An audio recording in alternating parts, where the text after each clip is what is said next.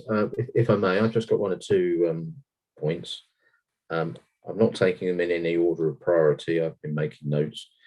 If I might say, I think Councillor Page's comments about a construction management plan are extremely well made. We all know that this site is bang in the middle of Hartford, and it abuts some historical spots as well, doesn't it? The wall and the moat. So we do need to do everything we can to try and make sure that the construction is conducted in a way which interferes with the public and nearby residents and shopkeepers as little as possible. I mean, obviously, it will be impossible to avoid any disruption, but we definitely need to work on that. Should this application be passed this evening. And if I might say, I think the point you've made, David Snell, is a very, very good point, which is that we need to remember that East Harts District Council is the applicant. So it will be East Harts District Council who will be giving instructions and directions to the contractors.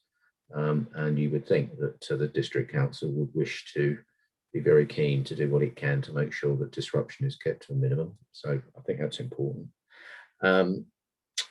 If I might, just a question for officers. This is really for the benefit of anybody that may be viewing this evening. Through the conversation so far, there have been references to conditions and there have been references to Section 106 agreements. Now, for the benefit of those watching on YouTube, in general, when a planning application is made, it's quite often, if it's granted on the basis that the applicant agrees to submit to certain conditions. So it's granted subject to certain conditions.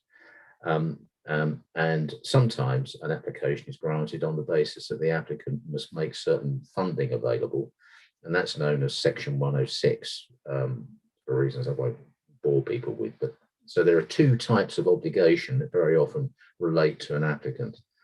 Now, in this case, the applicant is East Harts District Council, and of course the authority is East Harts District Council. So the question, which is for Rachel and David, just so that the public watching can understand, is that this application, if granted, will come with a number of conditions. Are those conditions enforceable by East Harts District Council against East Harts District Council?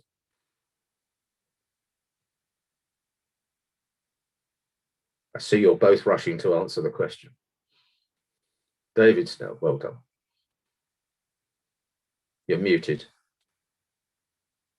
I might have to defer to our legal advisor, Chairman, but I think the answer is to an extent.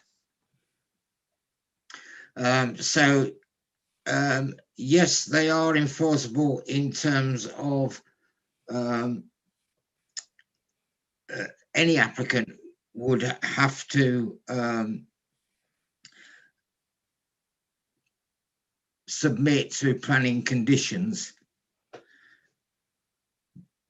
and we would clearly, as a planning authority, not necessarily the council, but as a planning authority, we would seek to ensure compliance with those conditions. As with most applications, that is by follow-up negotiation and discussion if there is a breach. As members are aware, most enforcement matters are resolved in that way. this council issues very few, relatively to the amount of development going on, very few actual enforcement notices, because enforcement issues are resolved informally in other ways. The only point I will have to divert to the legal officer on is I'm not sure whether if push came to shove, which hopefully it wouldn't, the council acting responsibly, whether to give a full answer to you, whether the council could, or as local planning authority, could actually issue an enforcement notice or breach of condition notice on itself. Yeah. If I just come back in there then, David, you would like to think this wouldn't arise for all fairly obvious circumstances, but I think the viewing public will be interested in this. So perhaps, Paul, briefly, you can just round this off. The other question that the viewing public want to know is, will these conditions be effective?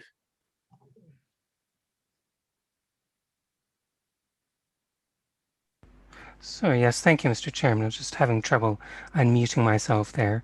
The short answer to David's question is no, the council wouldn't be able to issue an enforcement notice or breach of condition notice against itself. Ultimately, if the notice wasn't complied with, that would result in prosecution, and we can't prosecute ourselves. But as David has said, and as you have said, Mr. Chairman, it wouldn't get that far in the first place. Okay, thank you.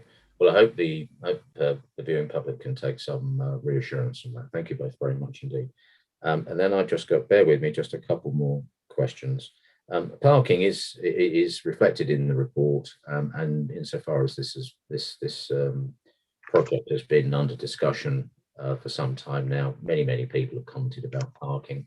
I think it's quite interesting that the comments in the report are to the effect that the increased parking demand on the town by virtue of the expansion of the theatre might not be as great as some people had thought. And the report does contemplate the possibility of using Wallfield's car park.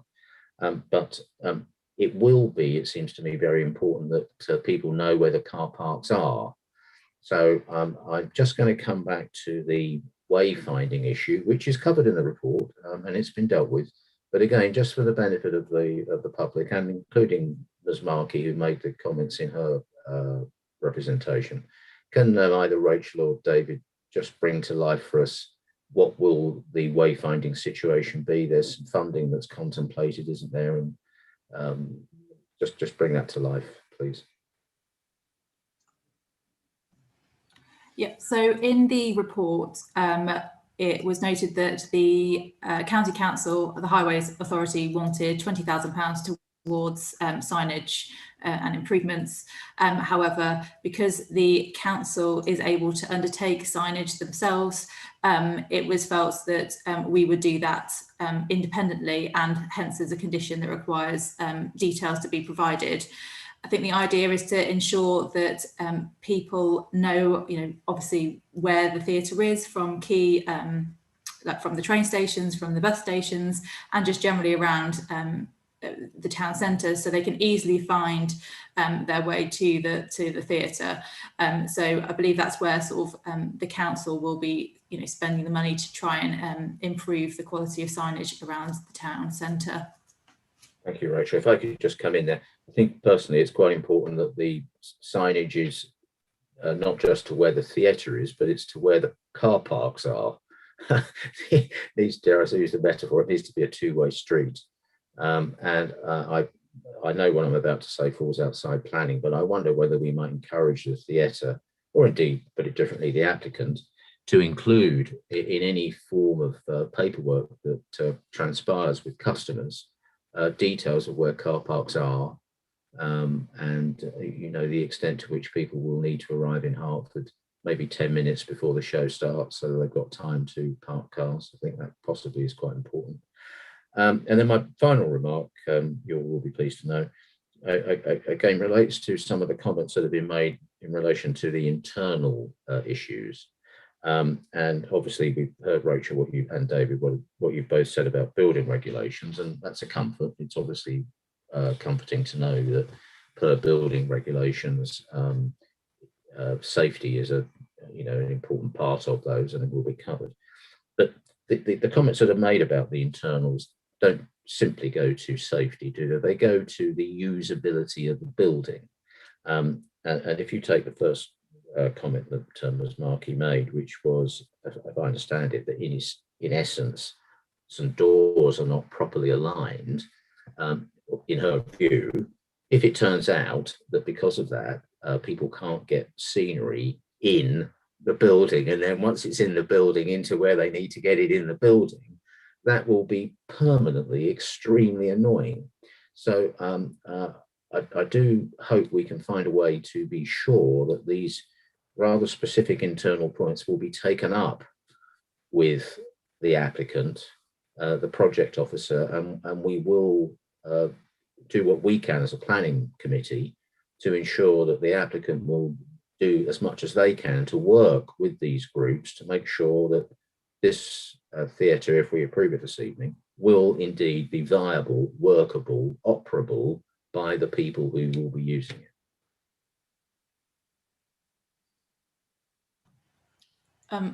I can come back on that point. So I did spot that myself, and I have approached the agent in relation to sort of the offset of those doors. So that would be sort of the get in and out access for props, things like that would come through. At the moment, that arrangement is very restricted because there's no sort of real suitable access, and they're obviously trying to make this an improvement to the building so that props and sets can get in relatively easily, as opposed to how it is at the moment. There is a minor offset, and that is apparently due to the existing stage arrangement. So whilst there is a slight offset, they don't deem that to be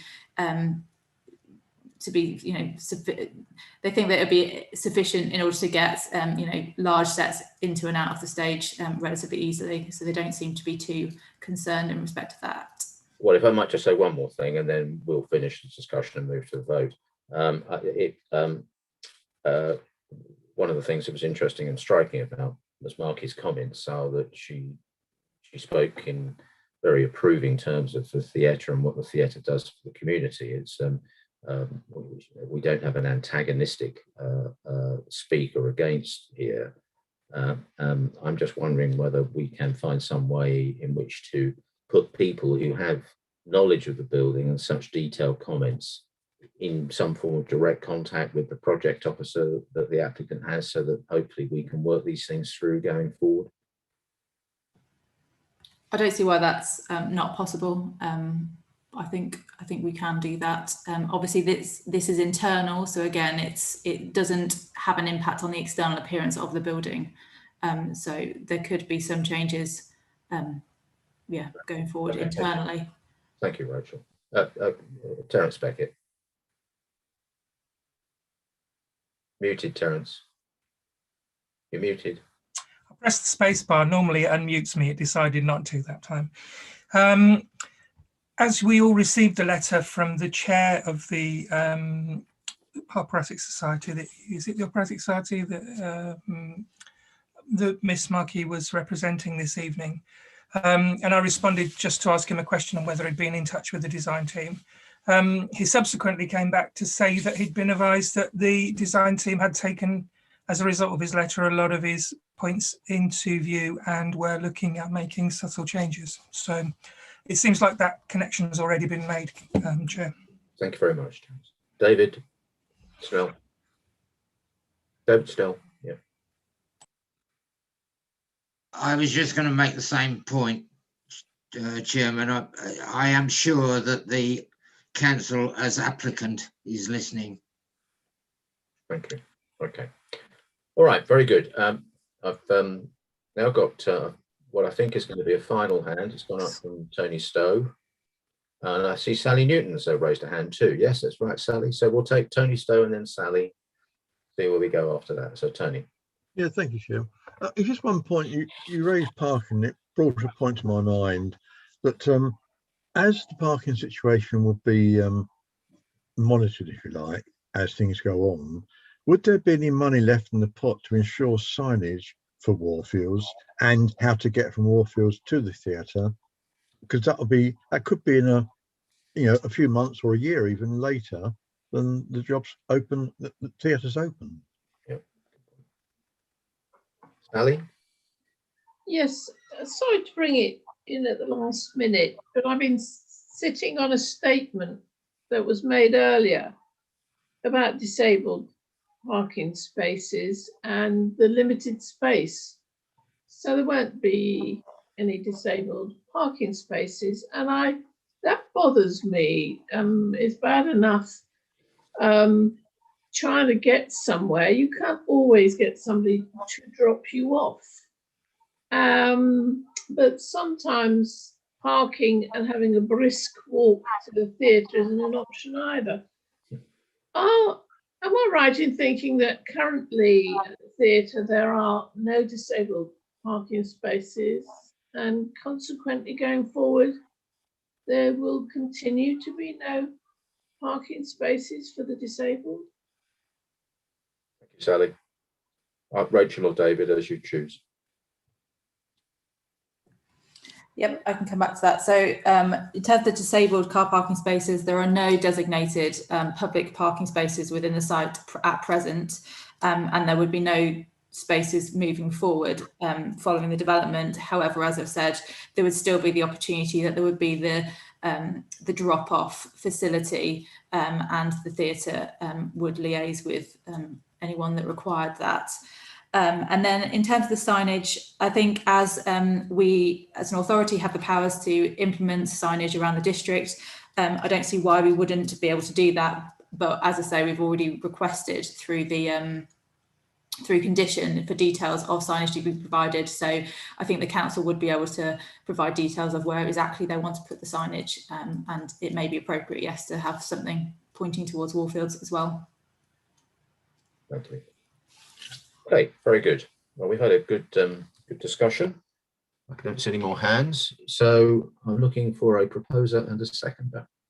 Councillor Beckett's proposing, and Councillor Buckmaster is seconding. So what is being proposed, Chairman? It's not clear. I'm sorry, Peter. So what is being proposed by Councillor Beckett? Oh, I bet yes. Okay, yes, it's a very well. That's a very fair point. Councillor Beckett is proposing that per the paper that this particular planning application be approved. That's correct, isn't it, Councillor Beckett? Yes, and that's what you're seconding, Councillor Buckmaster, isn't it? Okay, very good. Thank you. So, all those in favour, please show a hand. 1, 2, 3, 4, 5, 6, 7, 8, 9, Chairman. Thank you very much. Those against, if any? None. And any abstentions? 1, and that's 10. That's the total number of members. That's very good.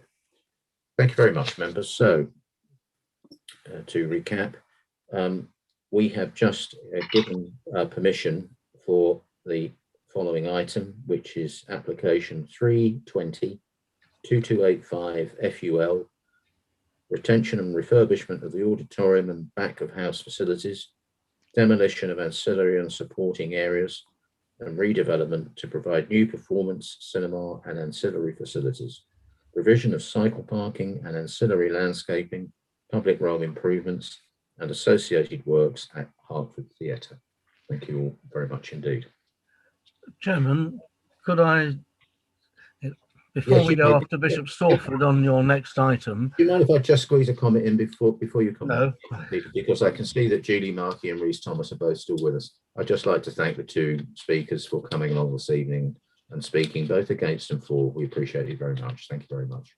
Yeah, Peter. Very much on the same lines, Chairman. I didn't want to introduce it in the debate earlier because of the position I'm in as a theatre board member, and I certainly don't want to demean Julie Markey's contribution to the debate this evening. But as Councillor Beckett said, I had taken up the internal arrangements which the chairman of the HD&OS, Hartford Dramatic and Operatic Society, had brought forward before the meeting, and he has responded, Clive Bell, to say that he's very optimistic in the response that he's had from officers, that all of the points which he has raised in his position as president are likely to be accommodated satisfactorily for them. And so it is reassuring, but I thought if I said it earlier, it might add too much positive weight to the debate, and I've waited to the end. Thank you for giving me the chance. Thank you very much indeed, Peter. I mean, I think I just to move on from that particular comment. I think it must be right that everybody involved in this discussion this evening wants the theatre to be the best success it can be. And that means a success for all users of all ages and all levels of professionalism. So I'm very, very pleased to hear that you've been able to connect people such as Julie Markey, who have detailed and informed comments with those who are able to do something about it. And that's very good to hear. Thank you very much. Okay, Peter, through you, I'm again speaking to Julie and Rhys Thomas. They're still on my screen. I think it's right to say that as moving into the next item, they're not obviously speakers, so they fall back to being ordinary members of the public, in which case, if they wish to observe the second item, they need to come off this screen and watch it on YouTube. Is that right? Yeah, that's right. Yeah, I mean, I think Rhys has just left actually. So yeah, if Julie Markey likewise to watch them, yeah, she's gone. Very good. Okay, excellent. I believe we have David Andrews in the waiting room, apparently according to Stephen. Okay, well in that case, he should come in. It was pointless coming in for the item that we've just dealt with because he's coming in late. He couldn't have voted, but he can come in now. I think we've had this before, haven't we, Peter? I think he can come in for this item. He's been admitted now, so hopefully he'll appear in a minute. Okay, well, let's just let him come in then before we even start this item.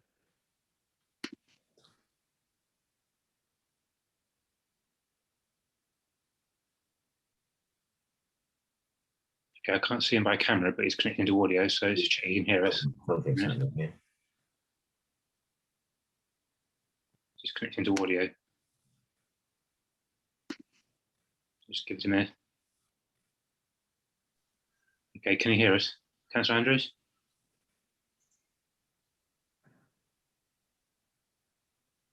Councillor Andrews, can you hear us? Yes, I can. Yes, I can hear you. Great. Okay.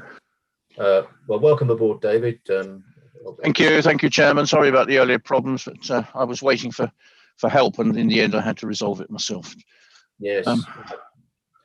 I've always found myself that hitting the computer with a hammer is just what you need to do. So well done for that, David. I didn't have a big enough one. I had to go next door and borrow a £14 double face. Okay. Well, just for the benefit of again those viewing on YouTube, this is Councillor Andrews, who's just joined us. He's had connection problems. David is a member of the committee. He's a voting member of the committee, but was not able to vote on the item we've just dealt with because he wasn't there for the full debate. But he's joining us now and will fully participate in the discussion we will have on the next item, which is item 5B on the agenda. This can be found at page 63 of the pack. And this is application 320-0113 FUL. And this is in relation to the creation of a 29-bedroom hotel with ancillary parking, landscaping, and a new vehicle access at Woodlands Lodge, Dunmow Road, Bishop Stortford. Just to start the discussion, I'd like to call on the case officer, I think is David Snell. Thank you, Chairman. Thank you. Members will see that this application follows from a previous application for a much larger hotel building and therefore a much more cramped development on the site, which was withdrawn because of officers' advice that it was largely unacceptable.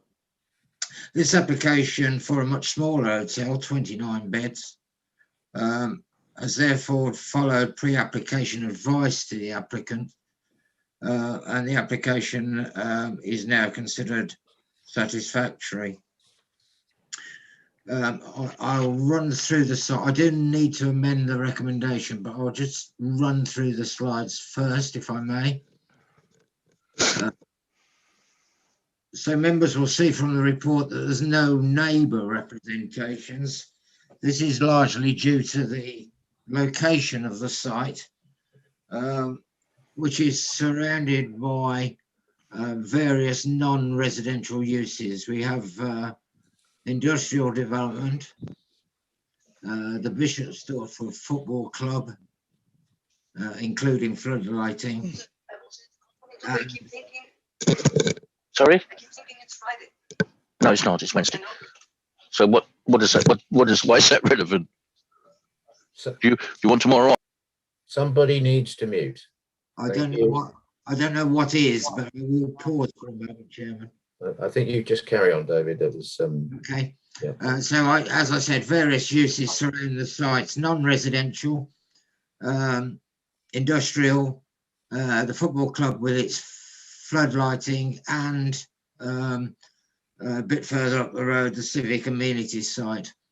So this type of transient, the building won't be transient, obviously, but this type of transient occupational use is appropriate for the site.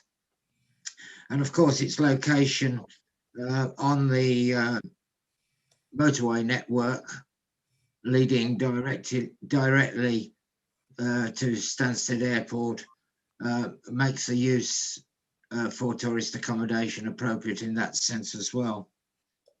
If I could just amend the recommendations, members will see from the report and condition 21 that a very good building fabric sustainability assessment report has been submitted, and the application includes solar panel energy provision, so it includes renewable energy. Unfortunately, what the application doesn't address is water use efficiency. I'll press on, Chairman, if I may. Please do. Water use efficient, let's see. So an additional condition is recommended to address that issue. This will require the submission of details of water saving devices and mechanisms within the building, and for the development to proceed in accordance with those details. Thank you, Chairman. Thank you very much, David. Thank you. We have no speakers either against or for this item, so it's straight into members' comments, if any. I'm just looking at my screen.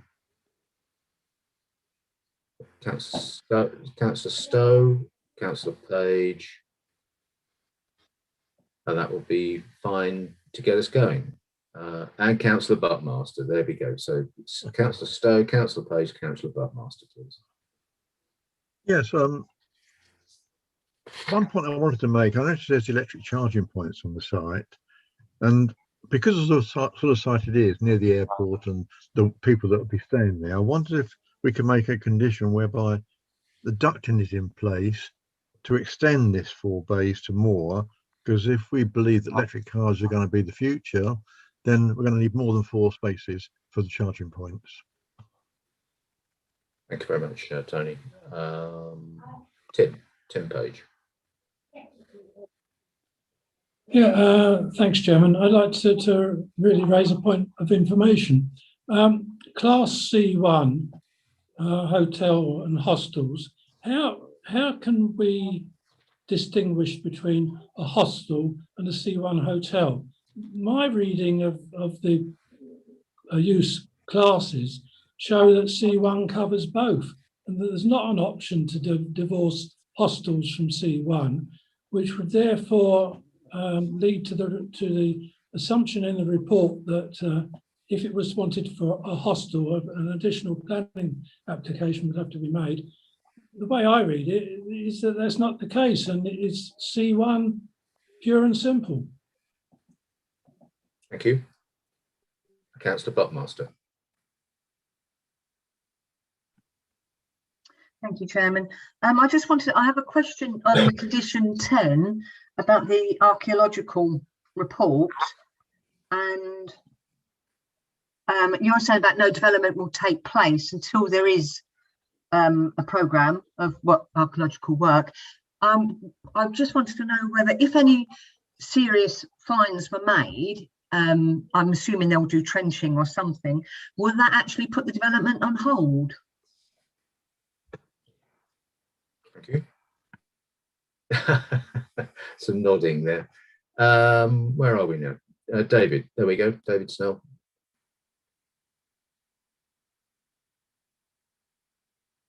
You're muted, David. Or yes, sorry, Chairman. I was just searching my papers. On charging points, the simple answer is yes.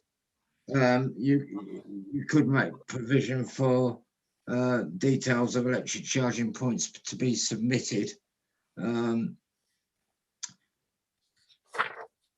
If you so wish, but this is a relatively small hotel and quite transient. Clearly, it's a matter for members, really. If you wished it, it could be included. On archaeology, it depends what is found, Councillor Buckmaster, basically. It is rarely the case that development is held up by archaeology. The usual procedure is that what is found is recorded and left in situ. So it is preserved in situ. Occasionally, things are found which require removal and to go to the museum or whatever, but that is rare. Usually artifacts are left in situ, and they'll be the subject of a stage 2 report. Archaeology is in 2 stages. So the first stage is doing it, and the second stage is what you do with it. But it is actually rare that it's not left in situ. It's a matter of recording, and that goes to the historic environment section with the county council, and that's where the archive information is kept. And then you've got Tim Page's question: hotel or hostel? Yes, Chairman. I thought, and I was looking, which is why I didn't come back, that there was a specific condition relating to its use as a hotel. But generally speaking, it's been held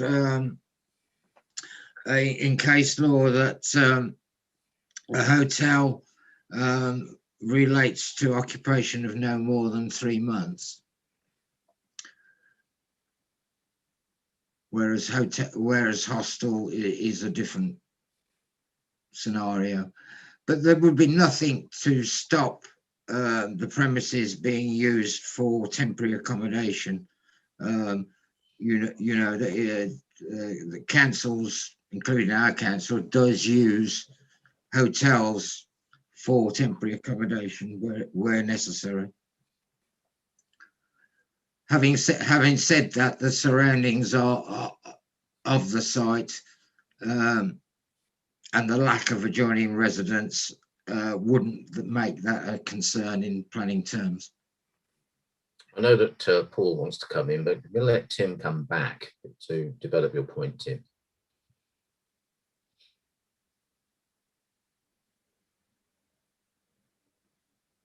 Go on.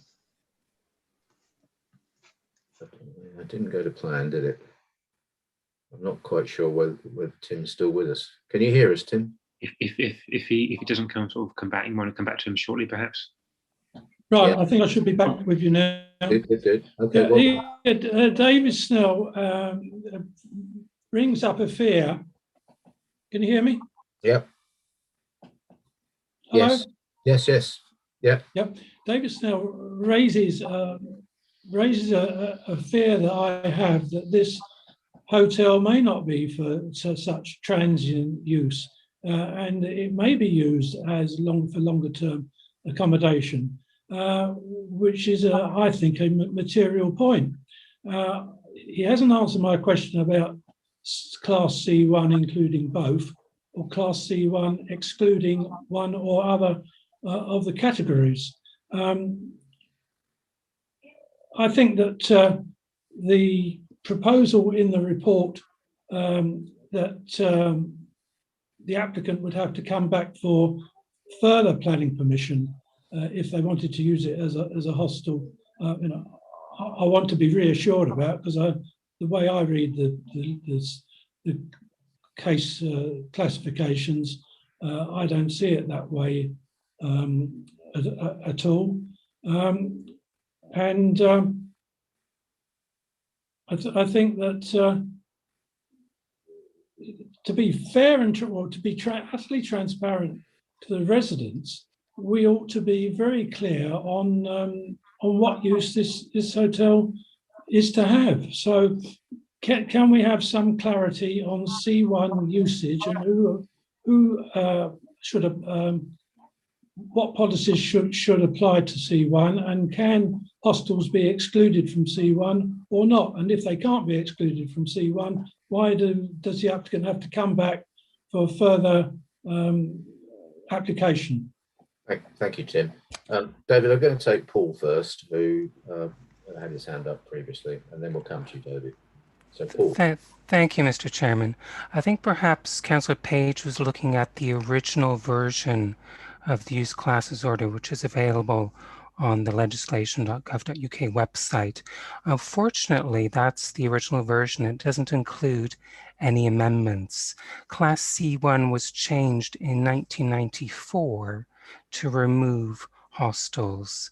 Since 1994, hostels have been outside the use classes order. They are what are called sui generis. So as David has said, if the building were used as a hostel, that would not be covered by the planning permission. That would be a material change of use and would not be allowed. An application would need to be submitted. Thank you very much, Paul. I'm just going to go straight back to Tim, David. Does that answer satisfy your concern, Tim?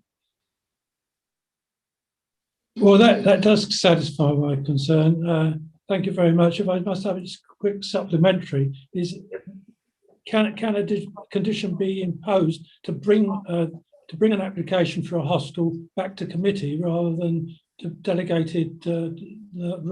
delegated to officers? David or Paul, as you wish. No, Chairman, we couldn't add a condition. Whether that comes back, such an application would come back to committee or not would be a matter for the Constitution, and whether the application is delegated or whether indeed a member would seek a referral of such an application to committee. At that time, we're talking hypothetically, but we couldn't put a condition on a current application to require a committee procedure. Thank you, Chairman. Thank you very much, David. Okay, just looking. We do have some hands. Yeah, okay, got you, Ian. I'll take you first, Ian, and then we'll take Ben Crystal second. Thank you, Chairman. Having looked at the site, it seems an appropriate location for a hotel. It's well placed, close to the to the M11 junction, and I would expect that most people would probably be arriving by car. And it does seem to be honest, an enhancement on what is there at the moment, with a fairly poorly surfaced car park, and what looked like some containers in the backyard of Woodlands Lodge. So I have two specific questions. First is with the provision of parking. It certainly seems that it's hard to imagine that any larger hotel with adequate car parking could be accommodated in this location. What is the current number of planned car parking spaces, and are we confident that will be adequate to accommodate both residents or hotel guests and all the staff who will be needed to service the location? The second question was regarding the various comments from statutory consultees. The crime prevention officer said that he felt the hotel wouldn't be suitable for disabled guests. Now, it seems that there's a significant amount of ground floor accommodation, and there are 3 disabled parking spaces by the front door. So I would like to know why he felt that the hotel would not be suitable for disabled guests and ones in wheelchairs in particular. Thank you very much, Ian. Ben.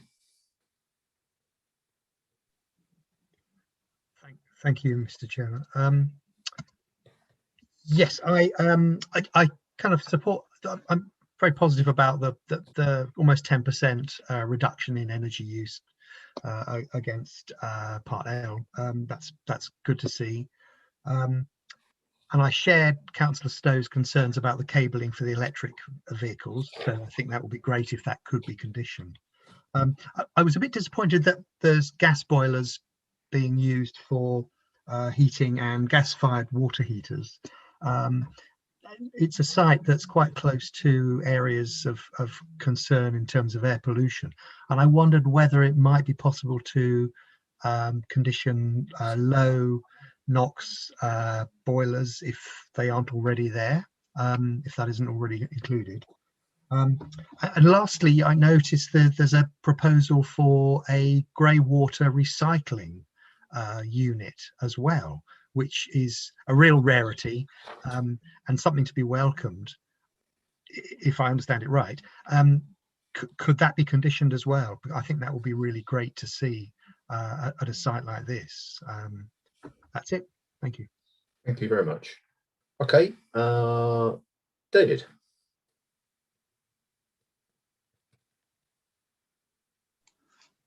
Thank you, Chairman. Not necessarily in the right order.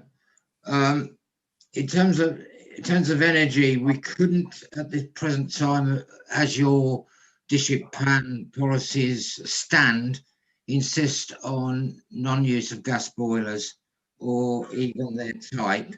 But I will say that this proposal does include, from memory, 38 solar panels on the roof, which will generate a substantial amount of energy. So in mitigation, that would compensate. In terms of parking, you will see at paragraph 8.28 that the development requires 46 spaces and that it complies with the parking standard.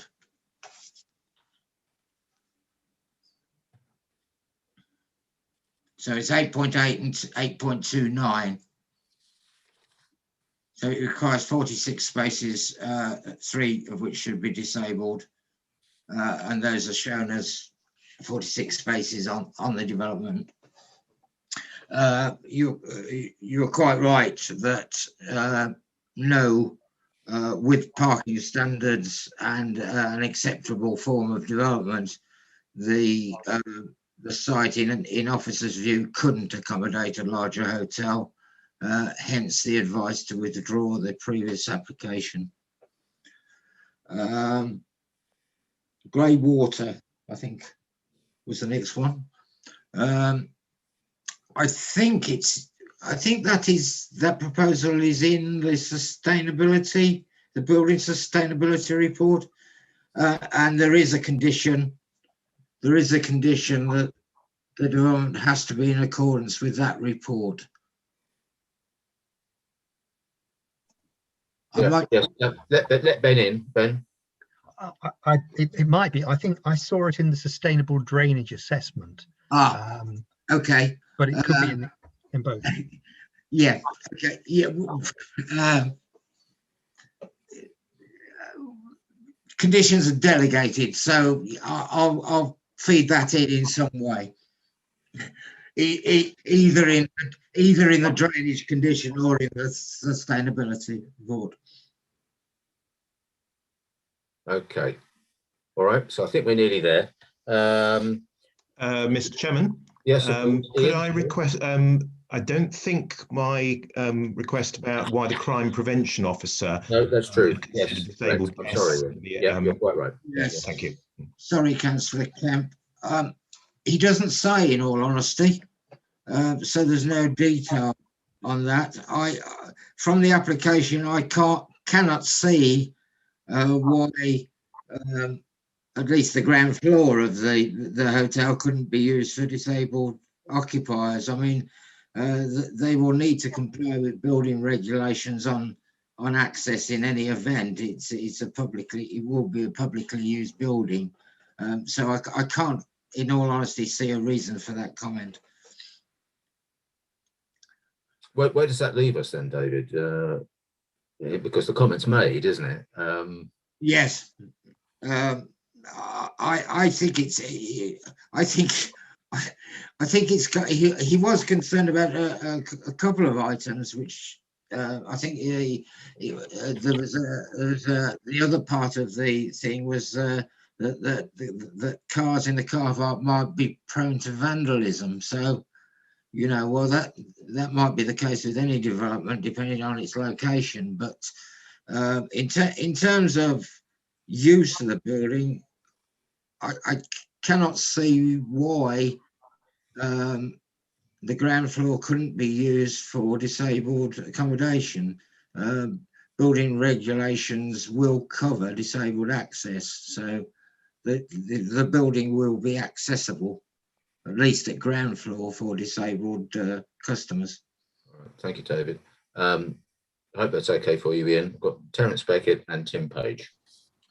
Thank you, Chair. Actually, just coming in on the point around the officers, the security officers' police report on disabled access, how I read that, and not a security issue. He was referencing the fact that all the rooms are the same size and wheelchair access may be difficult. So I'm assuming he's got personal, either friend or family experience of that, and looked at it and thought, blow me, that doesn't comply, and decided to put it in his report.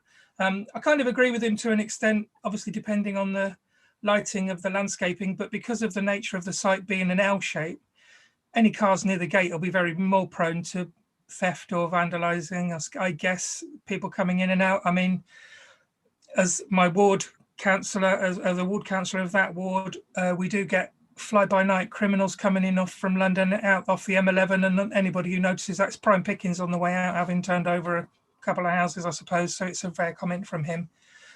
But I guess it's something that the hotel will want to address, otherwise they'll have no patrons, will they, once it gets named. But anyway, aside from that, I think it's a very nondescript piece of land, and it's about time something good happened to it. And the fact that it's reduced in size is really good, I think. Thanks, Terence. Sally, I've got you. I'll bring you in after Tim Page. Yeah. Tim.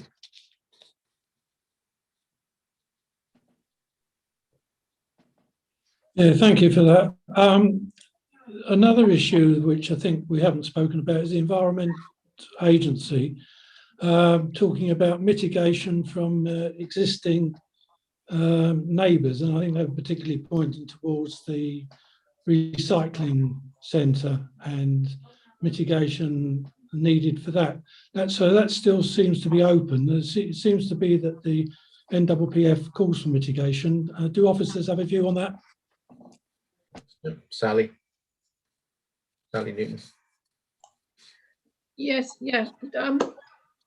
learning curve here for me, because I always thought, and we've been talking with this development about disability, access, parking, the legislation that guides the current Disability Act of public spaces and things that are used. So I'm just curious. I always thought that any building that was open to the public had to meet a certain criteria when it came to disabled folk. I still haven't got my head around why the theatre can't have any disabled bays, just because. And yet we're having this debate about the hotel here to make sure that where it has got provision, it is absolutely accurate and what we should have. It seems to be a disconnect to me. Could somebody explain to me the difference between the two? I just would like to know, really. Thank you, Sally. Well, that's, I think you pick up that pass, David. Thank you, Chairman. You're welcome. In terms of civic community site mitigation, I appreciate that the Environment Agency has made the comment, but as officers, we don't feel that that is necessary. Given the distance away that the civic community site is, I don't know what that is exactly, but it's not on the immediate doorstep. And environmental health have not commented on that issue. In terms of disability, your current district plan policies cover disabled access to residential properties. Your housing policies require that a percentage, two types, access to has to be to a standard to allow disabled access, and second type that it has to provide for disabled occupation. The current policies don't make any reference to such a requirement for disabled use or access to public, this type of accommodation to public buildings, but the building regulations do, I believe, and they would have to comply with the building regulations, but I don't think the building regulations would require the sort of mitigation that I think members are referring to, which is the actual room enlarged or set up, particularly for the disabled. I'm not sure, and I can't answer the question. But in terms of planning policy, your current policies wouldn't require that. Thank you, David. Thank you. Okay, I think that's covered all questions. So just to wrap up, it's my sense that that members have quite taken on board Tony Stowe's comment that there should be sufficient ducting for full electric charging points. Not seeing any shaking heads, seeing a couple nodding off, but not shaking. And then, David, my last wrap up point is, could you just bring us back to your very first comments in relation to this item? I wasn't quite ready for them, and I think you were saying that there was just a point that you needed to introduce an additional condition or some such in relation to a water issue. Yes, Chairman, I did actually do that, and it's an additional condition to require a submission of details of water efficiency measures within the building, such as automatic taps, etc., which isn't addressed in the application, but I propose that we have an additional condition which requires a submission of details. Yeah, okay, David, thank you. Thank you, Chair. Thank you. So we're nearly there, I think. David Andrews, I'm looking for you on the screen. Yes, there you are, David. Okay, you've got your hand up. Where you go. Chairman, I think it's time. I would very much like to propose that we accept the recommendation on this particular application.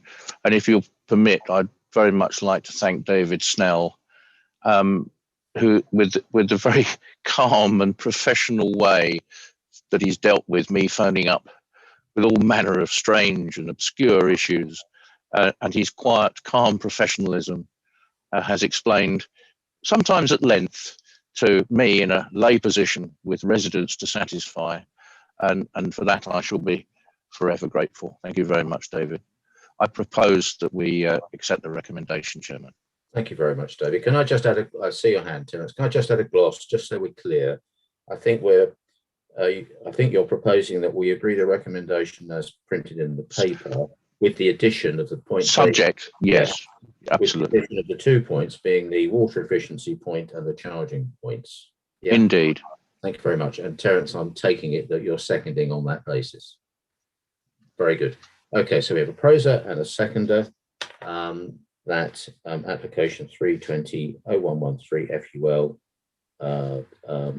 be approved with the 2 additional points just mentioned. All those in favour, please show a hand. 1, 2, 3, 4, 5, 6, 7, 8, 9, 10 hands up there, Chairman. Thank you. And I think that's a lot, isn't it? But we'll never mind. Not quite. It's Councillor Page. Sorry, didn't see there, Tim. Do we have anyone against? No. Do we have anyone abstaining? That's it. Okay, yeah. So that makes the maths right, doesn't it?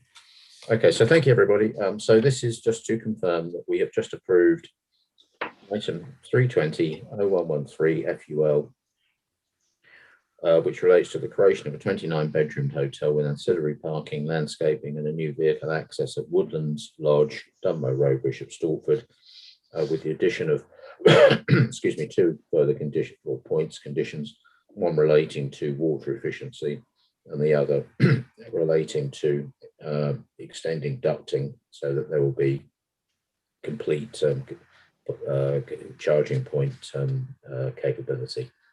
That's what we've just agreed. So thank you all very much indeed for that. And if I might just say, David, before you joined us, we did say just a couple of words to thank David for his very valuable service to. Okay. No, absolutely not. Yeah. And yes, indeed. And we did specifically wonder whether you would manage to find a way to make reference to bus timetables this evening, which I noticed that you. There's always time, Chairman. So we'll see what happens. I think we need. The meeting has. Yeah. I think we need to send David Snell off with something in his ears ringing about bus timetables. So that's your challenge for the rest of the evening. Okay, thank you very much indeed, everybody. So we've now completed item 5. And that brings us on to item 6. This is at page 97 of the pack. It's just items for reporting and noting. I'm right to say, Peter, aren't I, that we don't take a vote on this, it's just noting and reporting. So we have appeals against refusal of planning permission or non-determination, planning appeals lodged, planning appeals, inquiry and informal hearing dates, and 6D, planning statistics. So just invite you all to note all of that. And that leaves the final item for this evening, is item 7. And this is your last chance to make reference to a bus timetable, David, before the other David Snell leaves us to go off and celebrate his retirement. Well, I was very tempted, Chairman, but of course I wasn't available for the Hartford Theatre. But I heard Sally Newton refer to the lack of parking for disabled there, so I would have possibly slipped in some sustainability issues and some timetables and encouraged performances at the theatre to close before the last bus left town. Well, I'm going to leave you with a small task then, which is I think you'll need to provide David with details of the bus that he will need to catch from Bengio down and that would be very good. Yeah. Okay. All right, good. Okay, everybody. Well, it's 6 minutes to 9. one of our relatively shorter meetings in recent times. Thank you all very much indeed. It's a very good meeting, very good debate as always. And thank you for the last time this evening, David Snell. Thank you very much.